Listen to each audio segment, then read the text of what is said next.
So now, on to the celebration. We have some very special people that we want to honor, and to help me with that, I'd like to welcome NRCM's Board President, Tony Owens, to the podium.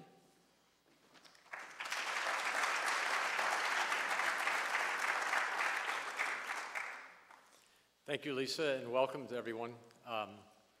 The staff admonished me not to make a speech tonight, and my wife said don't try to tell any jokes, so I'll try to make my comments brief, as well as introduce our gift recipient, or our award winners. However, I couldn't let Lisa's comment about her grandchild go unchallenged. So I'm speaking off the cuff right now when I tell you that my first actual work with NRCM was a number of years ago when I wrote an op-ed piece on Moosehead Lake during our Plum Creek work. And I conjured up an image of canoeing down Moosehead Lake with my yet-to-be-born first grandchild. And I'm proud to tell you that she visited us this summer. She's 4.5 and she's lovely. And she has 4 cousins now, including a pair of twins, all of whom stayed with us this summer, and we had a wonderful time, as I mentioned in some of my blogs, the newsletter you may have seen. Picked blueberries, rode horses, just had a grand time in Maine. And I say that because I think the work that we do at NRCM, I know what makes it heartfelt for me is I've had years of wonderful experiences in Maine, but preserving those experiences for children and young adults yet to experience them is what really makes this work important to us.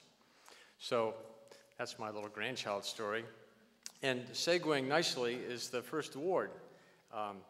The first person we'd like to acknowledge this evening was initially nominated for our People's Choice Award. The winner of that award is determined by popular vote among our membership and supporters, typically for work done in a specific community.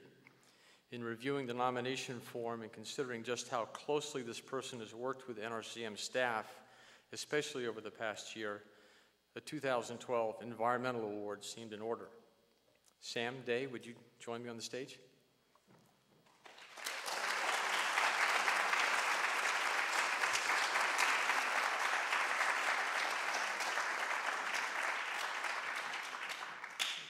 Again, speaking off the cuff, I got to tell you that it's humbling to be on a panel with Sam. Not only is he taller and more handsome than I am, he just gathers all the attention, and people think he's magnificent. And not only that, he's a better fisherman and hunter than I am. So I'm wicked jealous. Sam's a student at Halldale High School, which makes his contributions to protecting Maine's environment all the more remarkable. Anyone who has ever given testimony before a governmental committee knows it can be nerve-wracking. Yet we can always count on Sam to be there, speaking up for protecting Maine's fish and wildlife. Sam's passionate and good, fly fishing and waterfowl hunting, and that passion was obvious and effective when he testified on the importance of protecting Maine's vernal pools and waterfowl wetlands. His name comes up whenever we need a sportsman's point of view at a press conference, and he's always willing to oblige. And not just because it gets him out of school. As Jeff Reardon from Trout Unlimited, who nominated Sam for the People's Choice Award, noted, Sam's an impressive young man. He speaks from the heart, but in a calm and convincing and informed manner. It's no wonder that Sam stole the show last spring at the Environmental Roundtable with Regional EPA Administrator Kurt Spaulding. Of the 18 panelists who spoke at this event in May, including myself, many people, including his fellow panelists, felt that Sam made the most cogent and powerful testimony, giving voice to environmental concerns of his generation and the responsibilities we all have to keep the environment healthy for people and wildlife alike. In addition to his advocacy work, Sam's a tireless volunteer for mapping and database projects aimed at protecting and restoring Maine's waterfowl and wildlife habitat.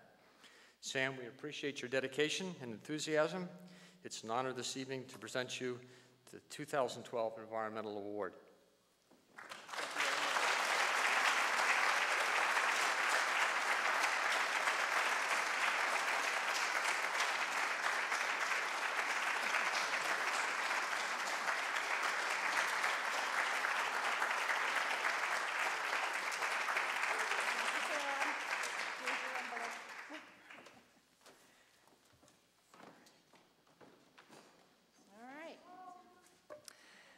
So, to say that the last few years has been a challenge at the legislature would be an understatement, but I have to tell you, without our next award winner, it would have been even more difficult still. So could I invite Bob Duchesne, Representative Bob Duchesne, please join me on the stage.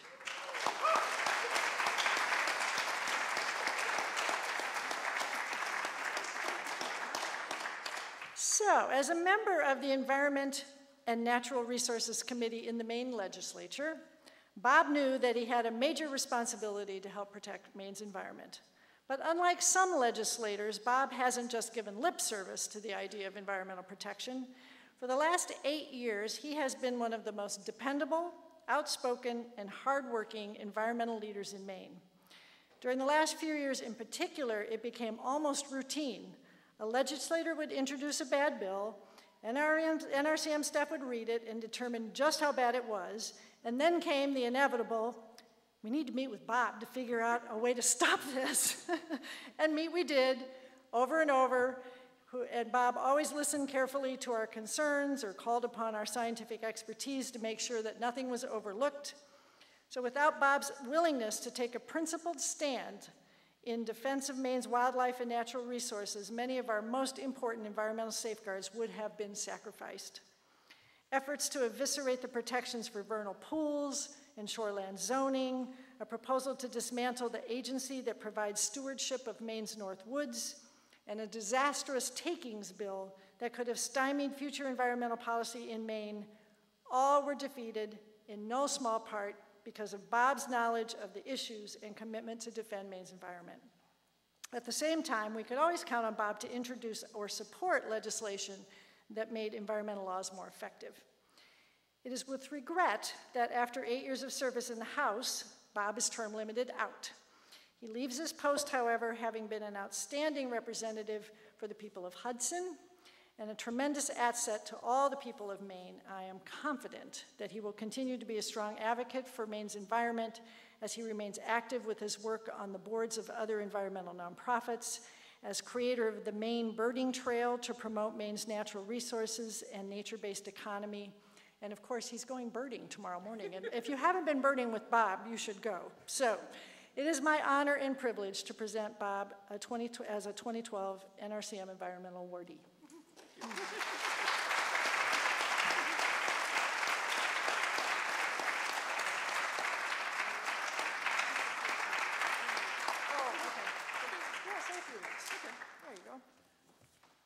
I've been asked to say a few words, very few.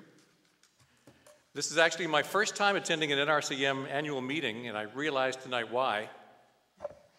No cash bar.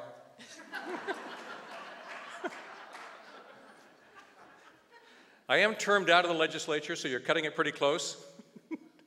This is like a pat on the back on the way out the door.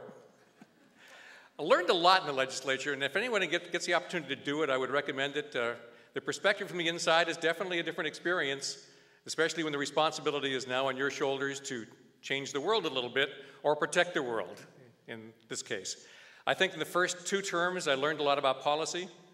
My 3rd term, I learned how to direct policy a little bit. My 4th term, I learned how to play defense. And that was kind of fun. When you know the policy better than some of the lobbyists and the other legislators, it's amazing what you can get away with. So know the policy, show up at the hearings, show up at the BEP, the Board of Environmental Protection, be involved, and it's amazing what you as citizens can do. I recommend it. Thank you.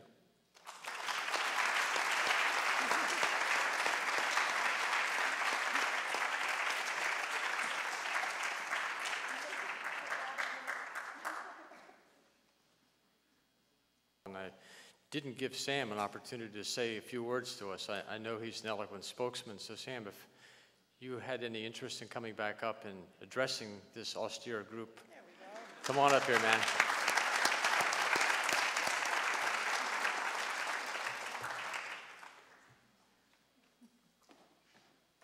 No more than a half an hour. Well, as you know, I'm Sam Day. I'm 15 from Hollowell. I'm a sophomore. In 1999, when I was 2.5 years old, I stood on the banks of the Kennebec and watched as the Kennebec River was breached. Little did I know that more than a decade later, I'd be spending an average of 170 days a year on those very waters. I get to tell tourists about the dozen sturgeon I see breach every day and the Atlantic salmon I almost hit with my paddle. It's just a life-changing experience, and I think youth especially need to get involved in it more. And I'm not, thank you very much. And it's thanks to many groups, NRCM and Trout Unlimited, Nick Bennett, Jeff Reardon, Greg Pont, Paul Diuti, and my parents have all been very supportive of me. But I'm not of legal age to vote. Neither are any of my friends. I'm up here so I can protect the land I hunt, the soil I sow, and the grounds that I call home. I'm here to protect the waves I ride, the streams I fish, and the water I drink. And when it comes to voting day, I don't have a say. So I just please ask you that a vote for environment is a vote for me. Thank you very much.